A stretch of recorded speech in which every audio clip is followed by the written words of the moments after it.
Everyone, my name is JoAnn Hunt, and I am the CEO of Life Changing Skills, LLC, and My Whole House Can Read Publications, LLC.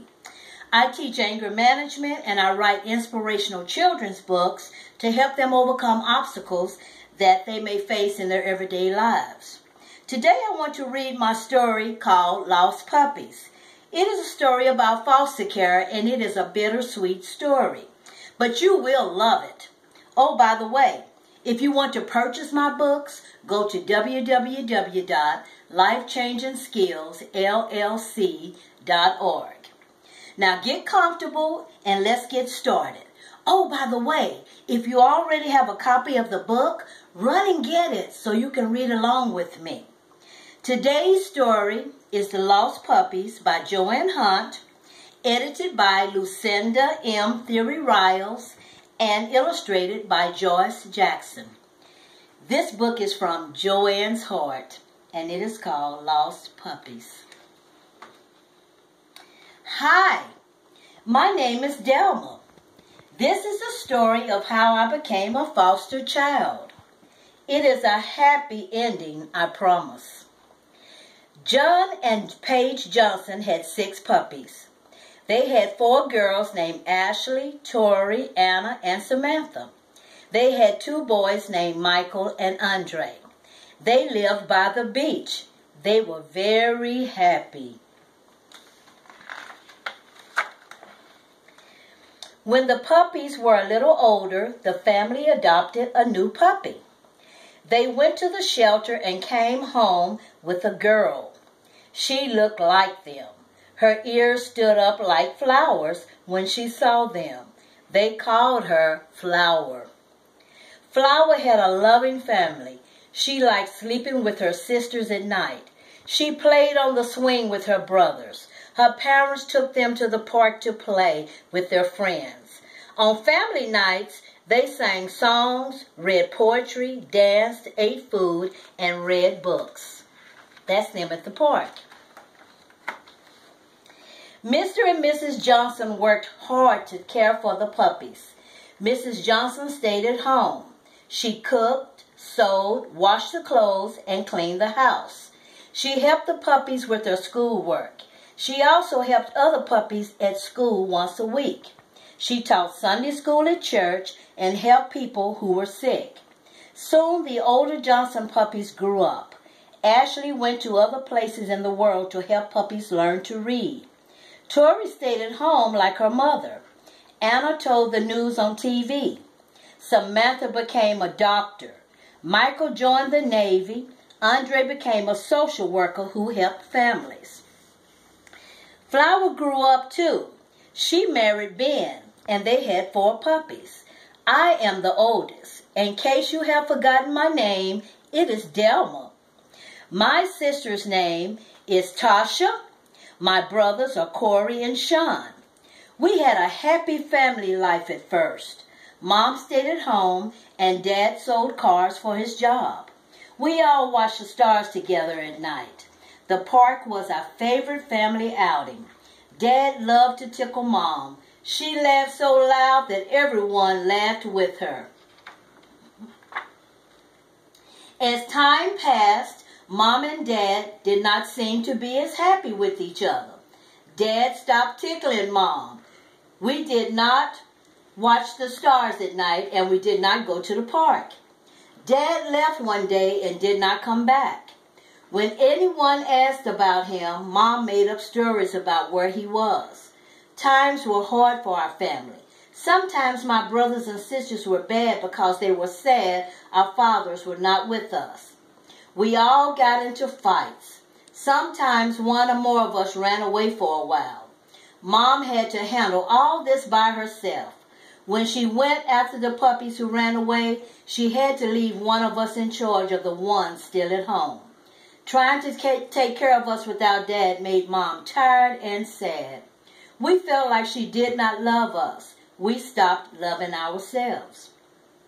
Other families gave us food, clothes, toys, and things for the house. We hardly ever had anything new. Mom found out how to get food each month so we would have enough to eat. We tried to find Dad. After a while, we knew he was never coming back. We stopped looking. See them in the window. One day on a rare family trip to the park, Mom met Kenny. He made her smile. He gave us treats so we liked him. He wanted Mom to be happy, and we wanted a dad for us. We asked Kenny to come to our house. Before we knew it, he moved in. Kenny was very sweet to Mom. He told her she was pretty, and he gave her gifts. We liked having him at home. Other families thought we had a new dad. Soon Mom and Kenny had 4 puppies named Shalimar, Deja, Jamia, and Troy. We had everything we needed. Our school grades made Mom and Kenny proud parents. Our teachers always said we were good. The 8 of us could not wait to get home after school to see Mom and Kenny. We started going to the park and watching the stars. We all spent holidays and family nights with Grandma and Grandpa Johnson. Everyone sang, danced, and laughed. My aunts and uncles came too.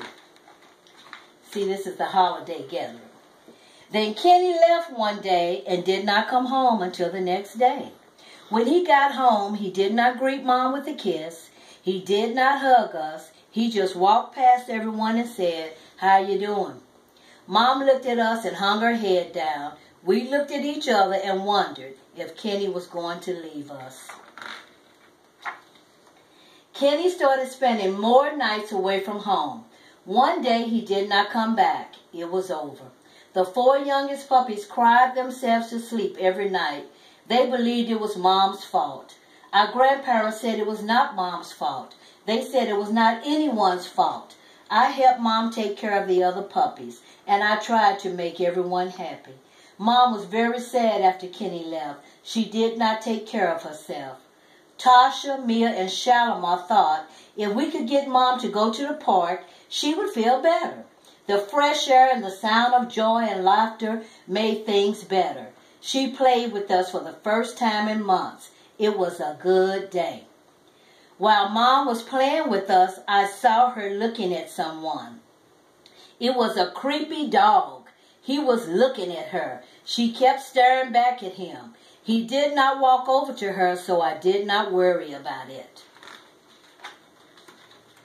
A week passed. Then one day, when the 8 of us returned home from playing at a friend's house, that scary dog was there. He acted like he lived at our house. His name was Jazzy. He was neatly dressed, but his personality frightened me. I did not know what he wanted with us. I hoped he did not want to be our dad. He was not very friendly, and he did not act as he wanted to take care of us. He seemed to care only about Mom. The 8 of us always ran in a pack. Each time we came home, Jazzy was at our house. My sisters and brothers started asking me why he was there. They wondered if he was going to be our new dad.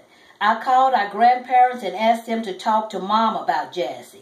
They knew we did not like him. They talked to Mom, but she would not listen. She told them to stay out of her business. Mom's beauty was gone, and she smelled bad. She started treating us badly. She called us names and said we acted just like our sorry dads. Mom was becoming a monster. Mom yelled and screamed all the time, and the neighbors could hear her. Someone called the police one night.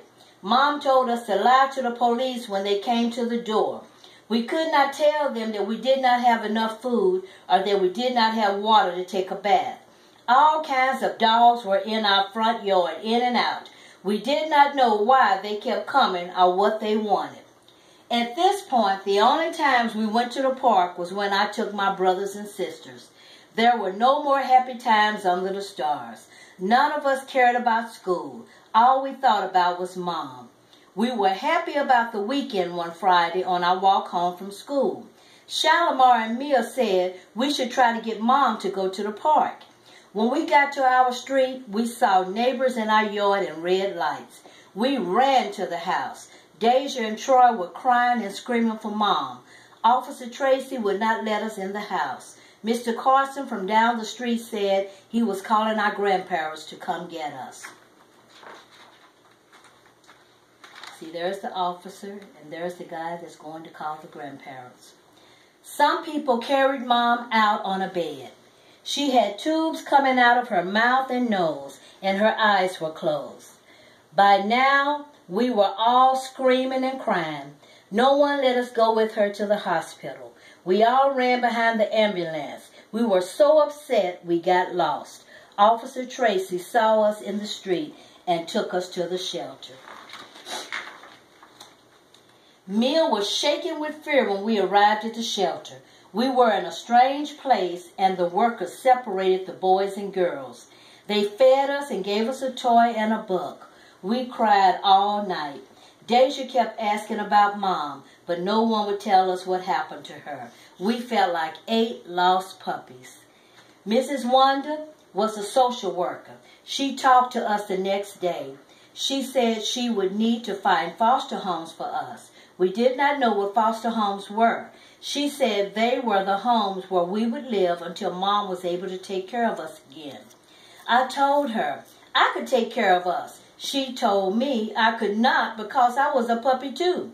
I was hurt and sad. I could not do anything to help my sisters and brothers. They depended on me when Mom and our grandparents were not around. We did not know where Mom was and why she did not come to get us. Sean and I kept asking Mrs. Wanda to let us call our grandparents. I think she just ignored us. Mia wondered if our fathers, Ben and Kenny, knew we were in the shelter. Weeks later, we all went to live in foster homes. 2 of us were together in each home. We missed each other. Mrs. Wanda said Mom would come to get us when she got better. She never came. We did not do well in school. We did not care about anything. I just stared out the window in the class all the time, remembering the times we had with our parents. I just wanted my family back. Why did Mom not want us? What did we do to her? When was she coming to get us? Our foster parents were nice, but we did not like them. No one could take the place of our Mom. The first 6 months apart were very hard. We never smiled or laughed. Once a month, the foster parents got all 8 of us together for a short visit. This was a happy time for us, but it was not long enough.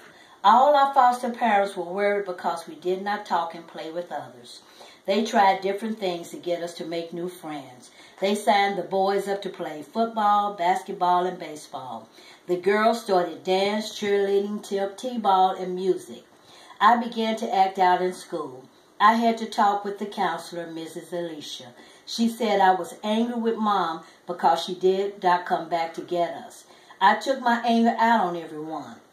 She said I felt sad and did not know how to talk about it. There's Miss Alicia. 1 year later, I knew Mrs. Alicia was right. I stopped being angry. In our foster homes and church, the 8 of us learned many good things about God's love. We learned that sad things might happen, but God's love is enough to send someone when we need help. He sent our foster parents. We grew up, and each of us is doing great. Tasha and I are actors. Corey cooks food on TV. Sean is in the Navy. Shalimar is a librarian. Mia takes care of the elderly. Deja teaches people how to be good parents. And Troy is a police officer. Mom got better and went to live with our grandparents. She is happy with them. We all visit her. Every April, all of us get together to sleep under the stars with Mom. And this is in April, under the stars with Mom. This is me, JoAnn Hunt. This is Joyce Jackson that drew the pictures. And this is Lucinda Theory that edited the book. This is Lost Puppies from JoAnn's heart. Now, I also want to share one other thing with you. And it is my great niece, Aubriana Gonzaku. She is an upcoming model. Isn't she beautiful? Let me hold her up so you can see her a little better. Go out in social media and you follow her. She is doing great things. She was runner-up for Miss Oklahoma. and she is our next upcoming worldwide model 2016. I hope you enjoyed the book. I have written 2 other books. My first book is The Track Star, and it's about bullying. And my second book is Can Trees Walk, and it's about family diversity. I hope to see you in the near future, and I hope you have a great day. See you soon.